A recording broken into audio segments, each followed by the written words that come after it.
Olá, você, muito bem-vindo.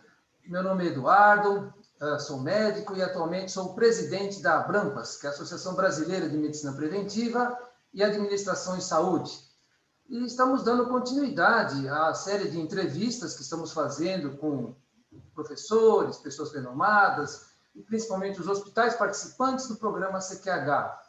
Lembrando que o programa CQH é um programa da Associação Paulista de Medicina, que significa compromisso com a qualidade hospitalar, cuja grande missão é estimular os hospitais a fazer uma boa gestão, né, através de ferramentas da qualidade, para que efetivamente consiga entregar uma boa assistência ao paciente e à população. E temos participação atualmente de em torno de 28 hospitais, entre hospitais públicos e privados, todos muito interessados em melhorar a sua gestão. E hoje, um grande prazer estar aqui entrevistando o professor Carlos Roberto Ribeiro de Carvalho, que de formação é pneumologista, professor titular do Hospital das Clínicas e chefe do Comitê de UTI, das UTIs, né, do Complexo do HC, depois ele vai poder até especificar melhor, faz parte atualmente do Centro de Contingenciamento de Covid, né, da Secretaria do Estado de São Paulo, e vai trazer para nós a experiência, né, de uma novidade, do qual ele foi o grande elaborador do conceito de tele-UTI. É um assunto que traz muita importância, principalmente quando a gente vê os números de resultados, né, nas UTIs, quando a gente compara as diversas regiões aqui do Brasil. Mas vou deixar que o professor Carlos explore o tema. Muito bem-vindo, muito obrigado pelo seu tempo disponível, professor.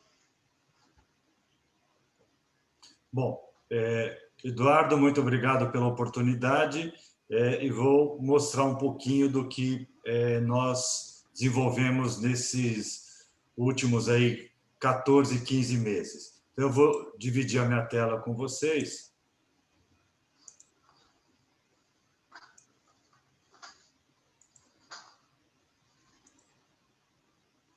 Tá tudo certo? Posso continuar? Por favor. Bom, então, esse projeto de tele-UTI, ele foi apresentado para a Secretaria de Estado da Saúde ainda no final de 2017 para 2018. Ele tinha duas fases. A primeira fase era implantar uma UTI respiratória líder no estado de São Paulo e depois desenvolver um projeto onde criaríamos uma rede de UTIs para casos respiratórios graves, utilizando a telemedicina como uma ferramenta para unir os diferentes hospitais que participassem dessa rede.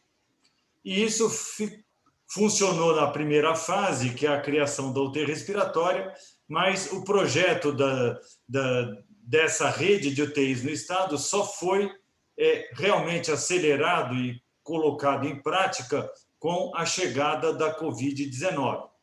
Então, o governo pediu para que nós desenvolvêssemos uma estratégia para atendimento desses pacientes Covid no estado, então criamos uma linha de cuidados, desde o indivíduo estando em casa, quando ele era referenciado para uma unidade de saúde, aí, dependendo da avaliação clínica que ele fizesse, se ele tivesse alguma gravidade, ele seria regulado para o sistema CROSS, seria desenvolvido uma admissão hospitalar ou numa enfermaria, num leito isolado, ou ele iria para um leito de terapia intensiva. E da UTI ele podia voltar para a enfermaria, da enfermaria ele poderia ir para a UTI. Se ele se recuperasse, ele teria alta e faria um segmento ambulatorial de 6 a 12 meses. Nós já estamos na fase, nós já completamos a avaliação de 6 meses, agora estamos com a nossa corte de pacientes na avaliação ambulatorial de 12 meses. E, infelizmente, aqueles que falecessem seriam submetidos a uma autópsia minimamente invasiva para podermos conhecer a extensão da doença causada pelo coronavírus. Então, geramos protocolos de atendimento para a fase hospitalar e protocolos de atendimento para o segmento pós-UTI. Bom, então, ou seja, a pandemia foi um desafio enorme para o sistema de saúde. E o Hospital das Clínicas, pela sua posição mais ou menos central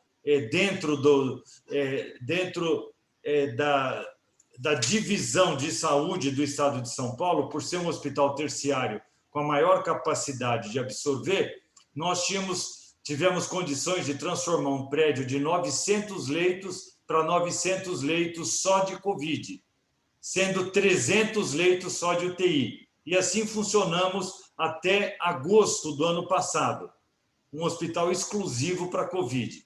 Então, isso gerou um desafio, nós tivemos que nos capacitar e de oferecer suporte para isso. Em paralelo à atuação do HC, como nós tínhamos desenvolvido o protocolo, então, nós desenvolvemos esse protocolo, então montamos uma base no INCOR, com os médicos da UTI respiratória, e fizemos a capacitação dos médicos na ponta, nos hospitais que a Secretaria de Saúde desenvolveu, e através da telemedicina focada no paciente, depois da capacitação das equipes nos hospitais de ponta, começamos a fazer a discussão desses casos. Então, eu vou apresentar, vou detalhar um pouco esse resumo que eu fiz para vocês. Então, o escopo do projeto é capacitar as equipes nos hospitais de ponta de forma síncrona e assíncrona. Ou seja, geramos um protocolo que foi validado para ser apresentado para toda a equipe multiprofissional que compõe a equipe da UTI, um protocolo que foi validado no Centro de Contingência para o coronavírus do Governo do Estado de São Paulo para esse tratamento. Então, primeiro, capacitamos, porque a nossa ideia não era simplesmente orientar os médicos para que eles aplicassem as condutas que nós estamos determinando. Não, nós queremos formar novas equipes, disseminar esse conhecimento e que esse conhecimento fique duradouro para a fase de pós-Covid. E nós ficamos do lado de cá fazendo teleconsultorias remotas para discutir os casos mais graves e as dúvidas que, eventualmente, essas equipes tinham. Então, essa capacitação assíncrona, ou seja, montamos um curso de cerca de 10 horas para médicos, enfermeiros, técnicos de enfermagem, fisioterapeutas. Então, eles assistem esses tutoriais e essas aulas e depois, de forma remota, fazemos 1 hora por semana de discussões de casos que eles possam trazer. E, se o hospital quiser, podemos fazer uma visita diária para ver os casos, ou fazemos só essa discussão assíncrona de 1 hora por semana. Então, montamos no site da Escola de Educação Permanente do Hospital das Clínicas, no portal, montamos esse curso para atendimento do paciente COVID, onde existem videoaulas e existe a possibilidade de tirar dúvidas. Então, existe a parte que é mais voltada para a equipe médica, de enfermagem para fisioterapeutas. Então, nós orientamos que todo hospital que vá participar do programa, que a sua equipe tenha pelo menos 80% da equipe tenha assistido essa parte das aulas. Ao final, tem sempre um teste para ver se as pessoas captaram os conceitos que queremos passar. Esse protocolo ele foi tão exitoso que transformamos num aplicativo para as duas bases, tanto Android quanto a iOS, e já temos aí 30 mil downloads. Foi solicitado que fosse transformado a versão em português numa versão em inglês, e já temos mais de 50 países com downloads desse protocolo que foi desenvolvido aqui por nós. Então, a teleconsultoria remota conecta as duas bases, é um investimento relativamente barato, é um investimento de cerca de R$ 7.500 para montar essa base, ou seja, 2 telas, um headphone, uma câmera de televisão, uma câmera de alta resolução, para podermos avaliar os exames e podermos conversar com a equipe que está no hospital lá na ponta.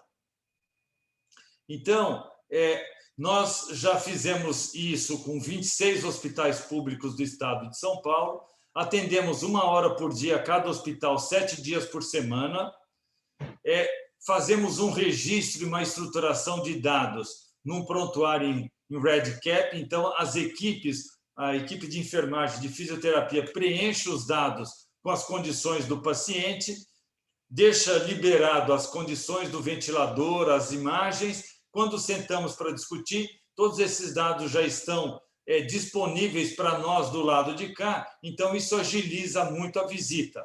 Então, fazemos essa visita horizontal diária e geramos indicadores de implantação e de acompanhamento dessas visitas e desse resultado. Então, até o dia 9 de abril, nós já atendemos mais de 8.200 até o dia 9 de abril. Hoje estamos com mais de 8.500 atendimentos, mais de 1.250 pacientes já foram atendidos. As UTIs aplicam o mesmo protocolo para insuficiência respiratória. Isso é checado nessa visita horizontal diária através desse REDCap. Então, eu repeti os dados aqui, esses dados são um pouco mais recentes.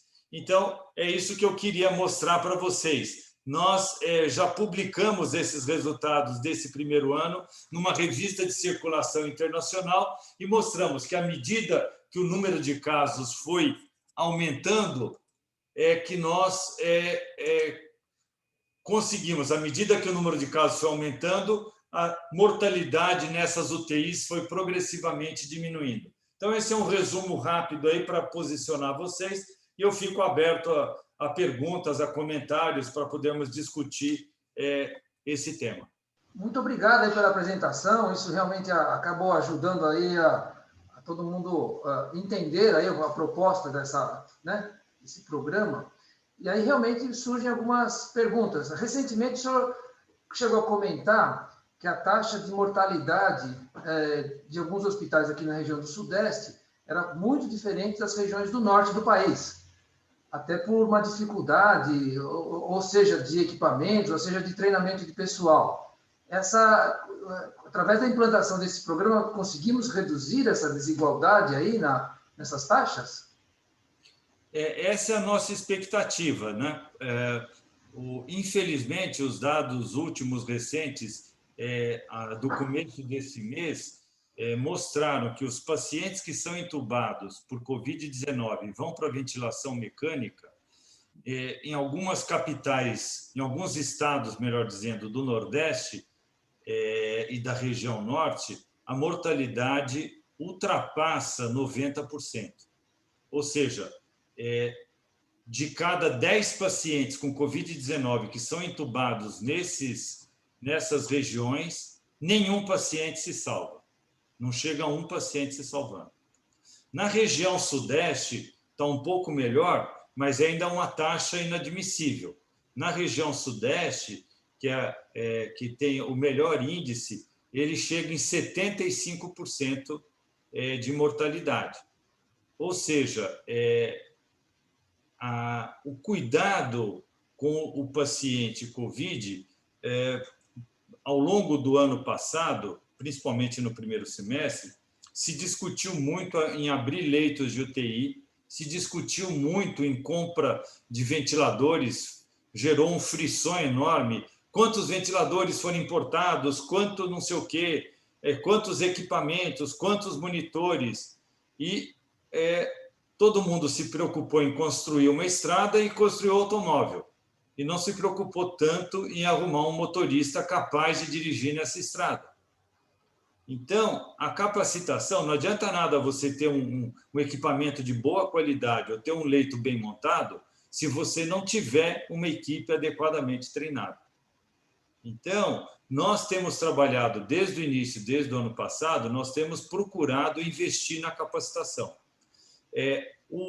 A Secretaria da Saúde do Estado de São Paulo fez um convênio conosco e esse convênio possibilitou que, de cada vez, nós acompanhássemos, nós monitorássemos 20 UTIs públicas no Estado de São Paulo.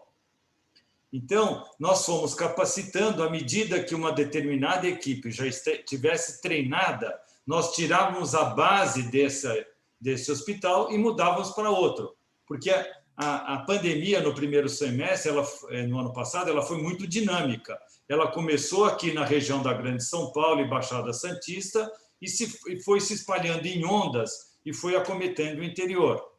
Então, nós podemos ir ajustando essas bases para esses diferentes hospitais. No começo, nós estávamos só aqui na Grande São Paulo. Depois fomos para Piracicaba, depois fomos para Assis, depois fomos para Presidente Prudente, Mirandópolis, Franca, e fomos caminhando junto com a pandemia.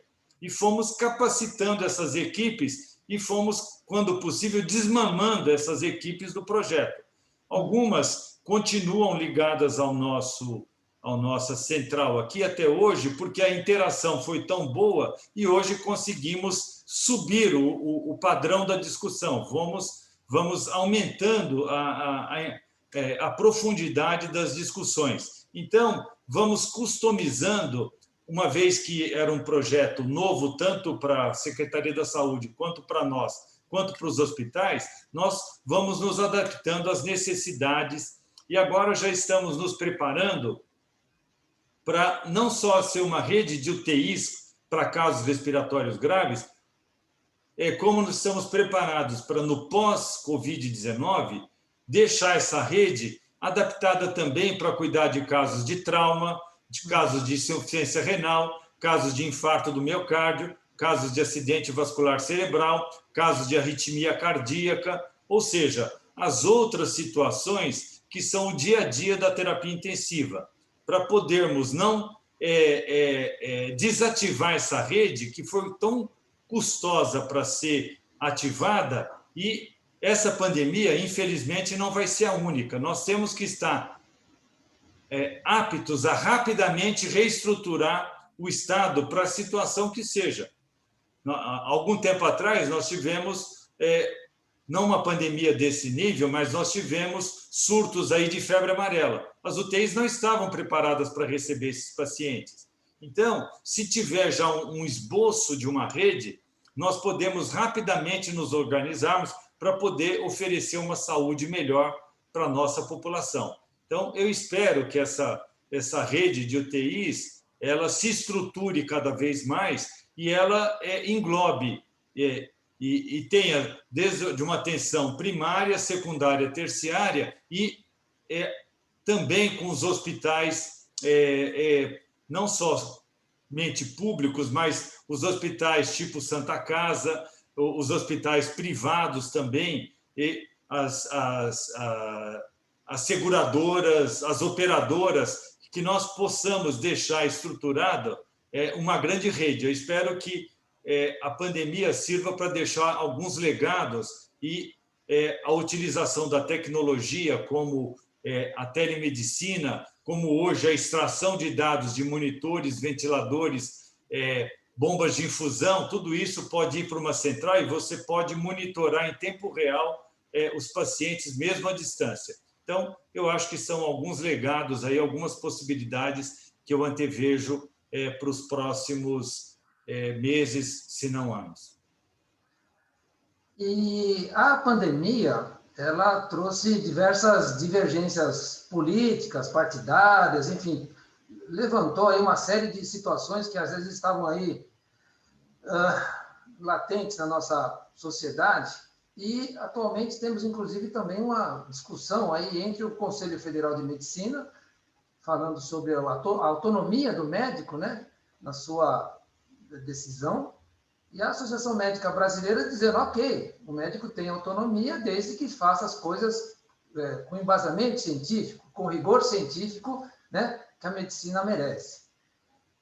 Como é que tem sido a sua experiência na adesão das diversas equipes médicas, né, das diversas UTIs, na adesão aos protocolos que vocês acabam trazendo, levando? Né? Como é que tem sido essa adesão, tanto da equipe médica, né, falando da questão da autonomia, como as equipes multiprofissionais, como os fisioterapeutas, a equipe de enfermagem e tudo mais? Bom, esse foi um aprendizado e um cuidado que nós sempre tivemos. Nós, antes de implantarmos o nosso programa aqui, nós conversamos e visitamos outros programas do Brasil e do mundo. para criar a nossa experiência. E uma coisa que sempre foi apresentada era a importância de não passar uma ideia de que a equipe do lado de cá sabe tudo e a equipe do lado de lá não sabe nada. E essa equipe daqui dá ordem para a equipe de lá. Esse nunca foi a nossa intenção e nunca foi a nossa orientação. Então, por isso que primeiro capacitamos para colocar todo mundo, entre aspas, no mesmo patamar, no mesmo nível de conhecimento. Quando eu for discutir com o colega e falar para ele, olha, ajuste o volume de ar que está sendo ministrado ao paciente, ajuste a pressão que está sendo mantida dentro do sistema respiratório, ele vai entender por quê, porque já discutimos isso com ele previamente. E ele tem a abertura de questionar e de falar, olha, eu acho que uma PIP, uma pressão positiva de 10 é muito, vamos tentar 8? E nós discutimos. E a responsabilidade para a implantação do que está sendo discutido é dele, não é minha. Eu discuto, ouço a opinião dele, ele ouve a mim, e quem decide se vai implantar ou não são eles. É a equipe que está na ponta. Então, nós respeitamos a individualidade dessa equipe. Da mesma forma, nós temos os protocolos que orientam a diluir drogas. Olha, dilua essa droga vasoativa em tantos ml, coloque na bomba de infusão tantos ml por minuto. Essa é a nossa sugestão, é como o nosso protocolo aqui faz. Se a equipe de enfermagem, se a farmácia desse hospital tiver um outro protocolo, eles têm todo o direito de usar o protocolo deles. Mas eles ficam sabendo que aqui, nas UTIs do Hospital das Clínicas e na nossa UTI respiratória, é esse o nosso padrão. O nosso padrão é certo, ele é adequado para as nossas condições. Talvez para a condição do outro ele precise fazer um pequeno ajuste. Mas a ideia é trocar esse tipo de experiência e como nós acompanhamos os pacientes até o desfecho hospitalar deles, nós vamos checando os resultados e discutindo com eles. Nos slides, vocês viram que tinha um dashboard na frente dali do painel, das duas telas de contato entre a equipe daqui e a equipe de lá. Naquele painel tem todos os hospitais, tem quantos médicos de cada hospital e quantos enfermeiros e fisioterapeutas fizeram treinamento em cada um deles, tem os dados que são ajustados em tempo real de cada visita que é feita, vai acrescentando o número ali e vai marcando se é homem, se é mulher, qual a idade média daquela população. E uma tela dessa fica na Secretaria da Saúde para eles coordenarem, fica 2 telas aqui na nossa área de telemedicina e cada hospital tem uma tela dessas para acompanhar o que está ocorrendo no seu hospital e nos outros. Marca lá quantas vezes a nossa equipe aqui ficou esperando e a equipe do outro lado não entrou. Então, se começa a atingir um número grande, o hospital recebe uma chamada, o que está acontecendo, por que não entrou. Então, se quiser recombinar um outro horário para poder rever, às vezes naquela hora estava tendo uma parada cardíaca, alguma coisa, a equipe não pôde participar, então remarcamos. Então, é uma série, é bem dinâmico, tem uma série de interações aí que são possíveis, né? E é nesse sentido, de sempre respeitar quem está do outro lado. Nós não damos ordens, nós discutimos o caso e sugerimos condutas. Entendi. E, ao longo da sua experiência, chegou a ter alguma situação de constrangimento a ponto de o hospital sair do programa por diferenças de orientação, de conduta, sei lá? Ocorreram poucas situações, não nesse tipo. Os hospitais que saíram, eles saíram de comum acordo porque eles viram que o treinamento deles eles já tinham absorvido o protocolo em tal intensidade que, na hora de discutir, quando eles apresentavam o caso, eles já tinham feito todas as coisas que nós iríamos sugerir. Então, passou a não ser necessária a manutenção. Essa foi a causa maior. Teve um ou outro hospital que aconteceu o seguinte: nós estávamos trabalhando com uma equipe. Em hospital público, eventualmente muda o diretor do hospital, aí o diretor muda toda a equipe. Aí vem uma nova equipe que não fez o treinamento. E de um dia para o outro é uma nova equipe. Então, essa nova equipe, às vezes, chegava lá e falava: não, olha, o meu chefe de UTI agora tem título de especialista da AMIB, estagiou em Harvard, ele é professor da Universidade de Tiririca da Serra, ele não precisa de vocês. Então, o diretor do hospital pedia para tirar a unidade do programa. Como o hospital tem mais, o Estado tinha mais de 100 hospitais públicos, não era difícil a gente tirar a base de lá e ir para um outro que estava mais necessitado.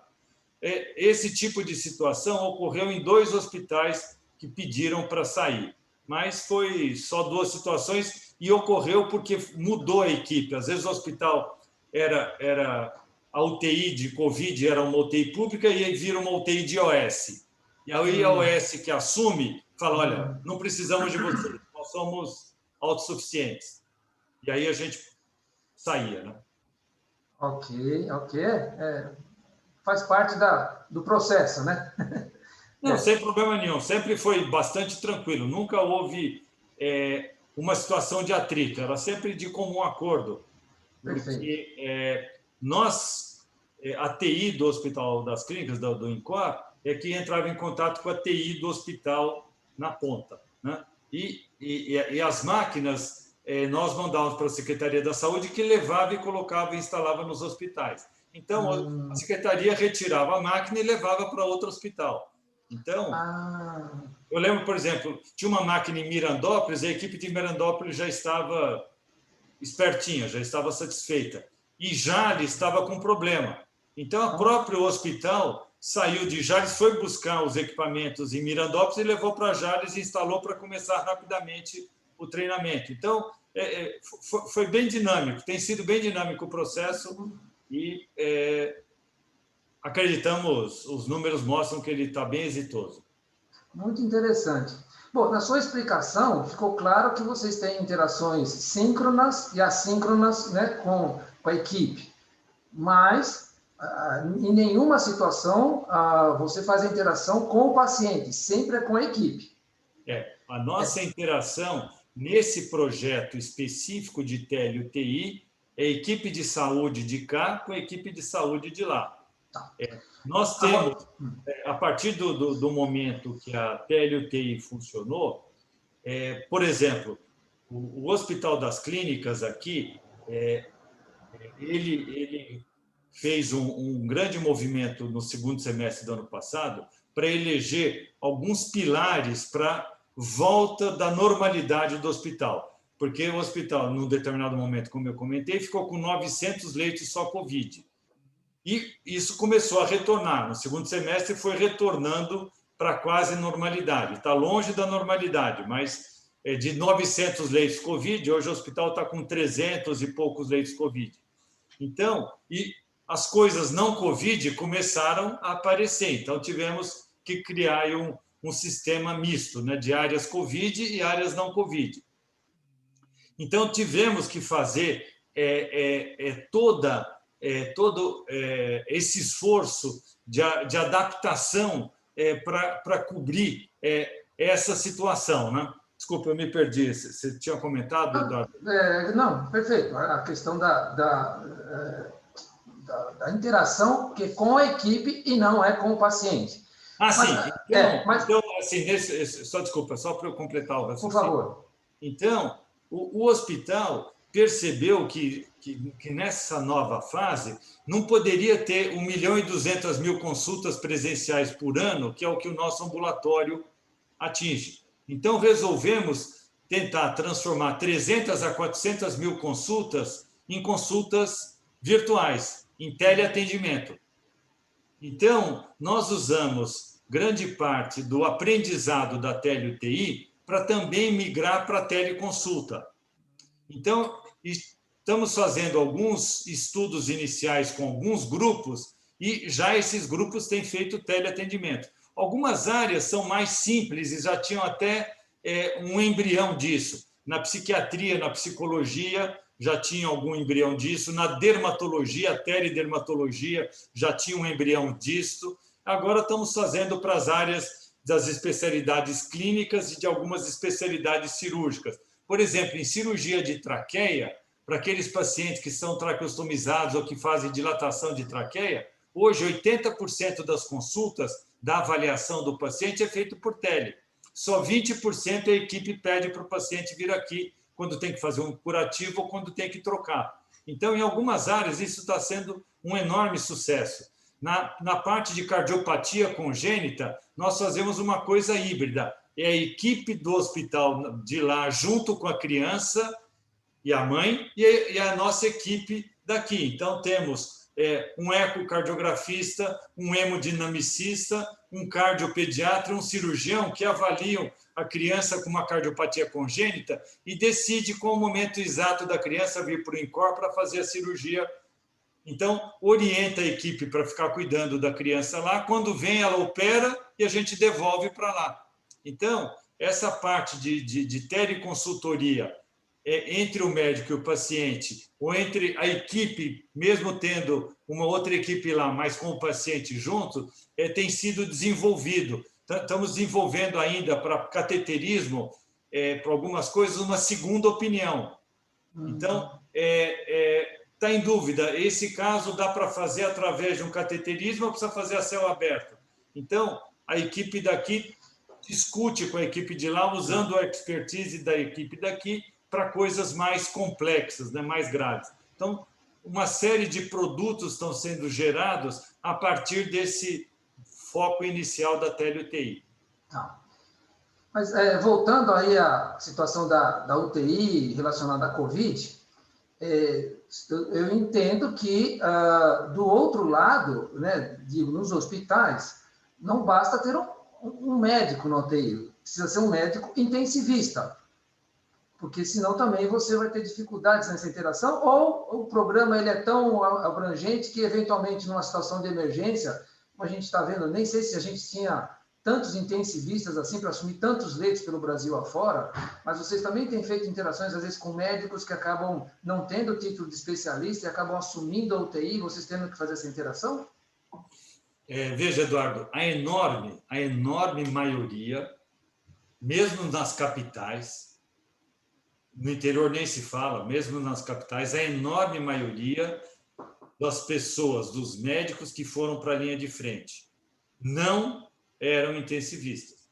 Isso não foi só aqui no Brasil, isso foi no mundo inteiro. O número de leitos de UTI que foram criados no mundo inteiro se mostrou impossível de ter pessoas com título, com uma formação especializada em terapia intensiva. O número de leitos rapidamente triplicou, quadruplicou no mundo todo. Então, eu tenho colegas, por exemplo, em Nova York, quando deu o boom em Nova York, esse colega é um colega especializado em paliativos. Ele já estava fora do atendimento clínico há muito tempo. Ele virou chefe do pronto-socorro no hospital em Queens, em Nova York. Ele teve que ir para a linha de frente. Isso aconteceu lá e aconteceu aqui. Então, aqui, em cidades do interior, nós passamos visita, o colega falava, olha, desculpe, eu sou ortopedista, começa devagar aí.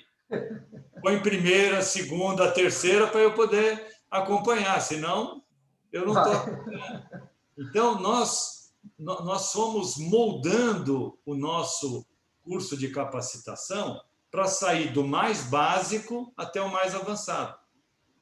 Então, a pessoa é treinada, como entre aspas, é uma doença só, nós não formamos intensivista.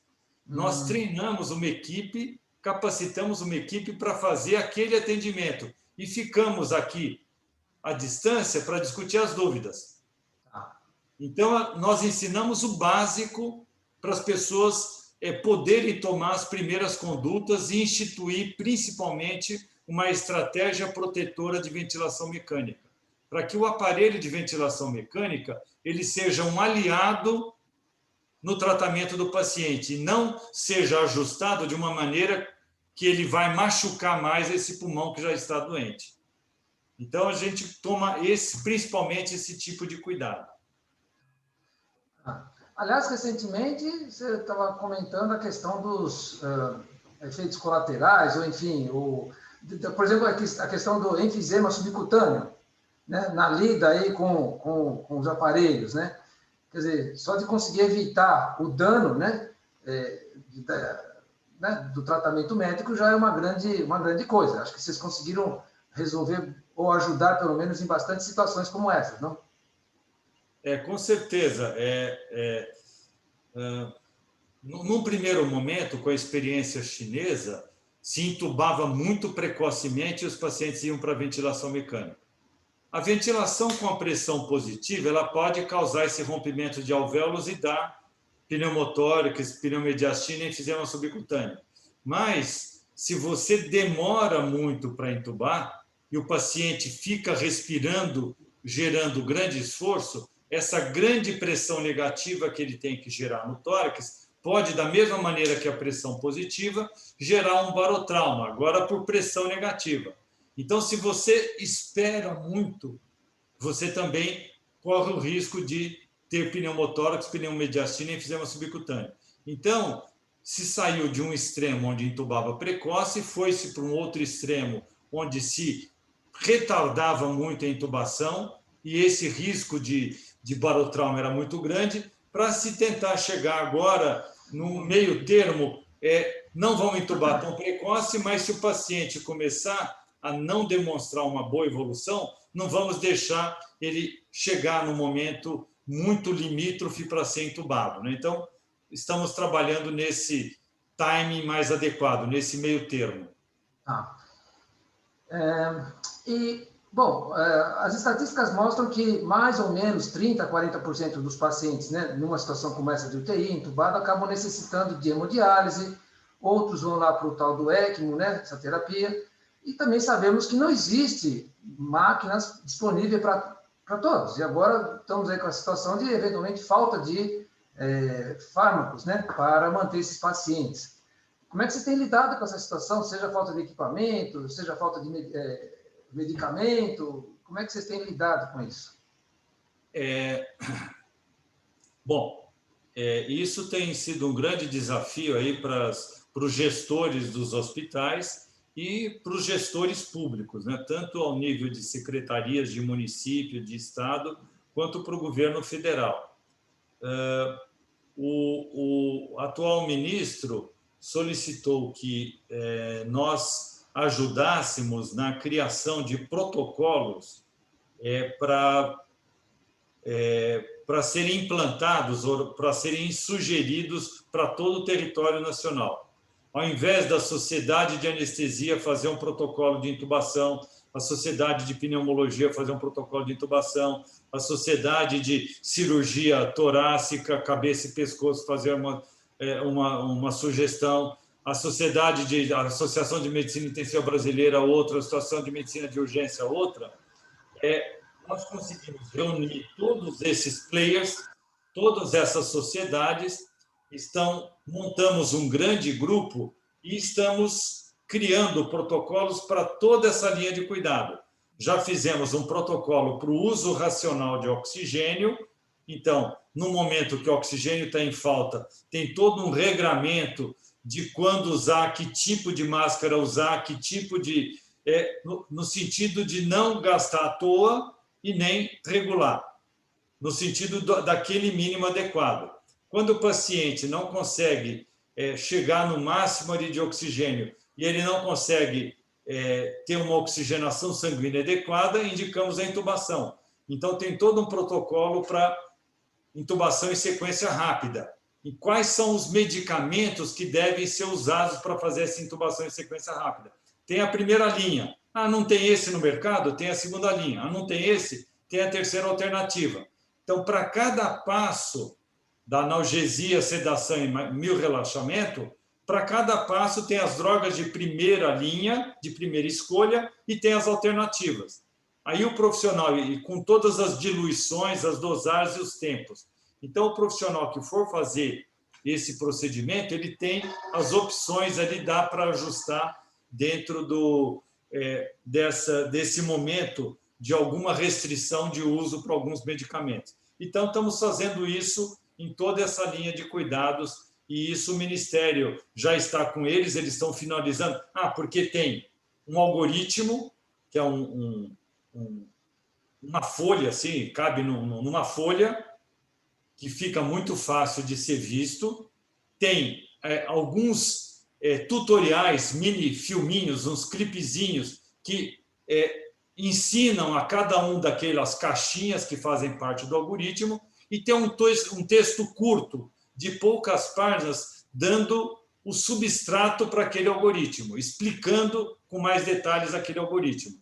Então, nós estamos fazendo isso em todos os pontos, com o apoio de todas as sociedades, uma discussão ampla. Temos nos reunido todos os dias, às 5 da tarde até umas 7 da noite, todo mundo se reúne, a gente discute e vai chegando nesse consenso, e estamos enviando isso para o Ministério da Saúde, que acredito que num prazo curto, eu espero ainda essa semana, esteja disponibilizando isso num portal do Ministério da Saúde para que na ponta todos possam usar, né? E esses algoritmos, a ideia é fazer dele um aplicativo, um painelzinho, né, que possa ser acessado de cada celular. Opa, como eu tenho que usar o oxigênio aqui? Que droga que eu vou usar? Então, isso pretendemos que seja uma coisa bem fácil e que possa ser usado em todas as unidades de saúde do país, né? Óbvio que se for um hospital grande que já tem o seu protocolo, ele não é obrigado a usar o protocolo do Ministério da Saúde, mas se ele não tiver nada, esse protocolo ele resolve em grande parte as dúvidas, né? Acho que é bem interessante essa estratégia, porque, infelizmente, o Ministério da Saúde, né, já estamos aí a troca de ministros constantes e acabou tendo, do ponto de vista técnico, muitas dúvidas, né? Agora estamos lá com um colega liderando o Ministério novamente, e a partir aí dessa confluência aí das várias especialidades, acho que vai trazer uma credibilidade para esse protocolo, porque senão, né, politicamente ficaria bem complicado.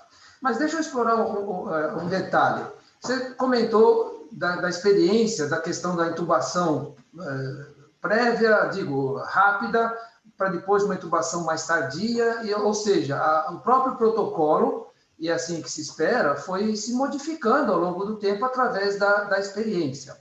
E como é que fica o retreinamento ou a atualização dos profissionais à medida que você tem que mudar o protocolo? Como é que vocês têm dinamizado isso? Uma coisa, isso a gente aprendeu rapidamente, né?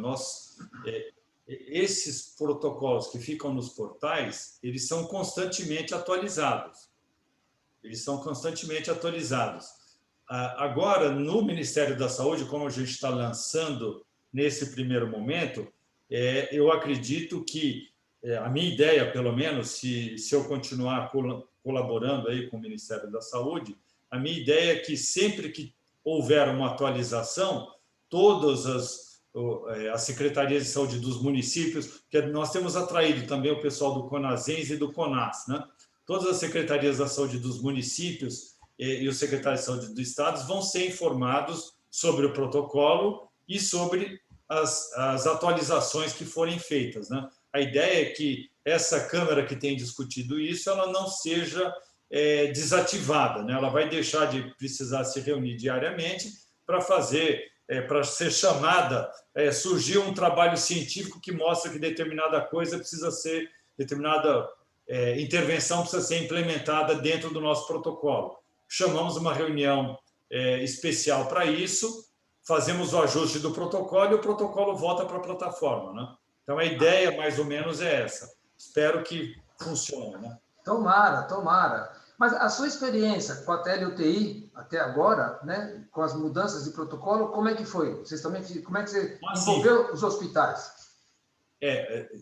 Como é um número relativamente pequeno, são 20 hospitais que estão conectados conosco todos os dias, nós sempre que fazemos uma atualização, a nossa equipe administrativa, nós temos uma enfermeira que é coordenadora do projeto.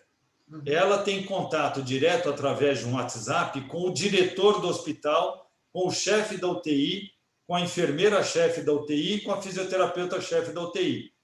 Então, ela manda um WhatsApp informando que houve algum ajuste e sugerindo que a equipe reassista, seja retreinada naquela aula que foi atualizada. E na discussão diária, o médico que está do lado de cá comenta quando tem uma mudança no protocolo, ele já vai informando. Mas como as equipes rodam, né, então nós fazemos uma informação geral e uma informação unitária, né, de um a um, equipe a equipe, no dia da discussão. E você comentou na apresentação que ao final do treinamento as pessoas são submetidas aí a uma avaliação. Como é que funciona isso? Se a pessoa não passar, volta para o treinamento? Como é que vocês estruturaram essa avaliação aí da retenção do conhecimento, né, pelas equipes que são treinadas? A pessoa ela chega no final, ela tem que responder e acertar tudo. Se ela errou alguma coisa, ela toma uma bandeirinha vermelha e ela tem que voltar e responder de novo. Ela tem que voltar a rever o contexto daquilo e responde. Ela só passa para a fase seguinte se ela acertar tudo nessa fase anterior, né? É cumulativo, né? É tipo uma escadinha, vai subindo aos pouquinhos. Legal. E a maior parte desses quiz, dessas perguntas, são baseadas em um pequeno caso clínico, né? Uma situação clínica que nós expomos a pessoa a tentar resolver aquela situação, né? Perfeito, perfeito. Bom, estamos aqui entrevistando o professor Carlos Roberto Ribeiro de Carvalho, que tem conduzido, né, uma experiência maravilhosa, que é a Tele-UTI, com excelentes resultados e impacto aí no tratamento, na condução dos casos de Covid, num momento tão complicado. E professor, o senhor acha que é possível os nossos hospitais participar, os hospitais que fazem parte do CQH, que estão em busca da qualidade, fazerem parte né, da Tele-UTI? Como é que poderia ser a participação deles, caso tenham interesse? Veja, a ideia é que esse tipo de protocolo ele possa ser customizado para as necessidades de cada hospital, de cada região. Então, é um protocolo bastante moldável, né? Então, nós temos uma equipe, nós temos 12 enfermeiras, 2 fisioterapeutas e um médico contratados só para fazer essa parte de capacitação. Então, eles estão constantemente atualizando a literatura e atualizando as aulas e fazendo as gravações. Então, e esses profissionais que militam as discussões, as aulas de capacitação. Então, temos uma equipe pronta para isso. Então, havendo interesse em Covid ou em outra situação, mesmo não sendo Covid, nós já temos alguns temas gravados em área não Covid, porque nós estamos procurando deixar pronto uma plataforma mais ampla para a UTI geral, né? Então, mas assim, eu vejo como uma grande possibilidade. Eu acho que para termos uma estrutura em rede adequada para cuidar bem da nossa população, nós vamos precisar que tenham mais grupos envolvidos, né? Então, eu vejo com bastante bons olhos. E, sem dúvida nenhuma, você ter protocolos e você ter orientações baseadas nos melhores conhecimentos, nas melhores recomendações nacionais e internacionais, é uma forma de você mensurar essa qualidade e oferecer essa qualidade à população, né? E com isso vem a redução de custos, e com isso vem você cuidando melhor, você vai gastar menos antibióticos, você vai rodar o leito mais rapidamente. Então, eu vejo só como um potencial enorme benefício, principalmente para a população, mas também para os gestores. Tem a ver também com a sustentabilidade, né? Do setor saúde e tudo mais. E o hospital que tiver interesse, como é que consegue chegar até vocês? Bom, eu passei muito rápido, mas tem o meu e-mail aí no último slide. Ah, sim, sim. É super fácil. Se quiser entrar em contato comigo, é carlos.carvalho, né, o próprio meu nome, carlos.carvalho, @HC de Hospital das Clínicas, .fm de Faculdade de Medicina, .usp de Universidade de São Paulo, .br de Brasil. carlos.carvalho, hc.fm.usp.br. Estou à disposição. Muito obrigado. Aí tem toda a nossa equipe aqui de estruturação do projeto. Essas pessoas podem ajudar aí a montar. Tem a nossa equipe de TI, que explica qual a necessidade de TI, que é relativamente simples. Obviamente, precisa ter uma internet de boa qualidade, né? Isso é fundamental para conectar as duas pontas. Mas o resto é muito simples, muito simples. Maravilha. Muito obrigado pela sua contribuição, por trazer uma experiência tão grandiosa, né, tão importante para um país como o nosso, que está vivendo um momento para lá de complicado aí com essa pandemia, uma enorme quantidade de óbitos, né, ao longo desse um ano e meio. Esperamos aí buscar soluções através de ideias novas, né, novas inovações, né, algumas inovações para ajudar aí essa população brasileira que está tão sofrida. Afinal, temos aí quase 400 mil famílias aí chorando pelos seus mortos, né? Professor Carlos, muito obrigado pela sua contribuição e espero encontrá-lo aí em outras situações. Obrigado, Eduardo, pela oportunidade. Espero ter contribuído aí com esse trabalho tão importante que vocês vêm fazendo aí junto com a PM nesse CQH. Parabéns aí e estou à disposição. Obrigado.